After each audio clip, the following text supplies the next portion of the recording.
प्रमाणे पूजा नक्की करा।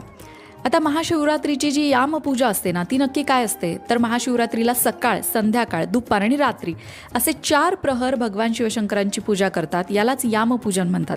म्हणजे सकाळीही पूजा करायची, संध्याकाळी प्रदोष काळ जेव्हा असतो, सूर्यास्त झाल्यानंतर जी 45 मिनिटं हा प्रदोष काळ असतो, तर सूर्यास्त झाल्यानंतर सुद्धा पूजा करायची आहे आणि दुपारी सुद्धा पूजा केली जाते, रात्री सुद्धा पूजा केली जाते। असे 4 प्रहर असतात। आता आपल्याला हे सगळं नाही जमलं तर कमीत कमी संध्याकाळची पूजा तर आपण करूच शकतो। जसं जमेल तशी उपासना करायची आहे। ज्या पद्धतीने शिव उपासना करणं शक्य असेल त्या पद्धतीने करायची आहे। आम्हाला एवढं सगळं नाही जमत, काही हरकत नाही, दिवसातनं एकदाच पूजा करा, ती सुद्धा चालेल। भगवान शिवशंकरांच्या मंदिरात जाऊन दर्शन घ्या, ते सुद्धा खूप महत्त्वाचं आहे।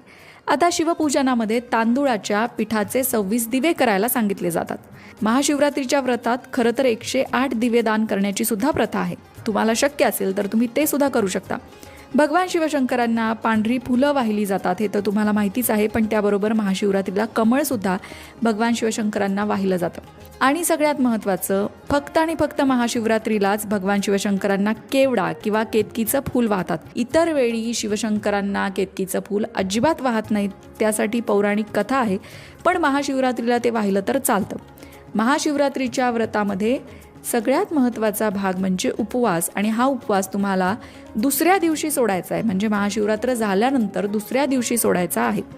आता महाशिवरात्रीच्या व्रतामध्ये महाशिवरात्रीच्या दिवशी रात्री जागरण करायचं म्हणजे काय करायचं, टीव्ही पाहत, मोबाईल पाहत जागायचं नाहीये, तर भगवान शिवशंकरांची मंत्र असतील, स्तोत्र असतील, यांचं पठण करत जागायचं आहे। आता तुम्हाला खूप रात्रीपर्यंत जागणं शक्य नसेल तर कमीत कमी निशिथ कालापर्यंत तुम्ही जागू शकता। निशिथ काल म्हणजेच काय तर रात्रीचा असा मध्यकाल असतो ज्या रात्री शिवतत्व पृथ्वीवर सक्रिय असतं, आणि त्या निशिथ कालामध्ये पूजा करण्याचंही महत्त्व असतं। आता यंदा 15 फेब्रुवारीला उत्तर रात्री 12:28 1:18 काळ निश्चित काळ आहे, आणि या काळामध्ये भगवान शिवशंकरांचं नामस्मरण, पूजा जे काही करणं तुम्हाला शक्य असेल ते नक्की करा। संपूर्ण रात्र जागरण शक्य नसेल तर कमीत कमी या निश्चित काळापर्यंत तुम्ही जागू शकता। तुमच्या प्रकृतीला ज्याप्रमाणे झेपेल त्याप्रमाणे व्रत करू शकता। आता बघूया असे कोणते मंत्र आहेत ज्याचा जप तुम्ही महाशिवरात्रीला करू शकता। एक तर मगाशी सांगितला ओम नमः शिवाय, दुसरा म्हणजे नमो भगवते शंकराय नमः, हा सुद्धा मंत्र आहे। त्याचबरोबर नुसता शिवाय नमः हा सुद्धा मंत्र आहे। या काही मंत्रांचा जप तुम्ही करू शकता। हे मंत्र जास्तीत जास्त जपत भगवान शिवशंकरांच्या शिवलिंगावर भरपूर बेल महाशिवरात्रीला वाहायचे असतात।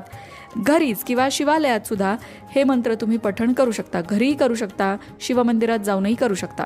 मंडळी, महाशिवरात्र ही प्रचंड शक्तिशाली रात्र आहे असं साधू संत सांगतात, आणि या रात्रीचा आपली ऊर्जा वाढवण्यासाठी जास्तीत जास्त उपयोग करून घ्यायचा